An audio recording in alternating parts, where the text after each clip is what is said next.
ఈ వినాయక చవితి పండగ సందర్భంగా ఈ ఉండ్రాల పాయసం చేశానండి.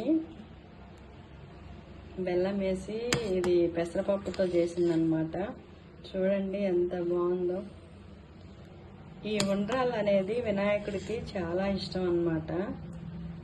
వినాయకుడితో పాటు నాకు కూడా చాలా ఇష్టం అండి ఇది. మా ఇంట్లో మా పిల్లలకు కూడా చాలా బాగా ఇష్టం అన్నమాట. ఇవి చేయమంటారు, చేసిన తర్వాత అండి వదిలిపెట్టరు అనమాట. వినాయకుడి కంటే ఫస్ట్ మా పిల్లలే తింటారు. అంత బాగుంటుంది అనమాట. ఇది చాలామంది ఇష్టంగా కూడా నేను చేస్తే చాలామంది ఇష్టంగా తింటారనమాట. ఇంకా అడుగుతారు కూడా నన్ను. అంత బాగా చేస్తానండి ఇది. నాకు కూడా చాలా బాగా ఇష్టము. మా వారికి కూడా చాలా ఇష్టం అండి ఇది.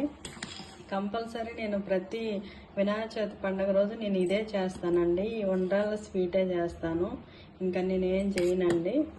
ఇది మాత్రం చాలా చాలా టేస్ట్ ఉంటుంది అన్నమాట. చూస్తుంటేనే నోరు ఊరిపోతుంది. ఈ ఉండ్రాళ్ళు మీకు నచ్చినట్లయితే లైక్ చేయండి, షేర్ చేయండి, కామెంట్ పెట్టండి, సబ్స్క్రైబ్ చేయండి. ఓకేనా? మీ అందరికి కూడా వినాయక చవితి శుభాకాంక్షలు అండి.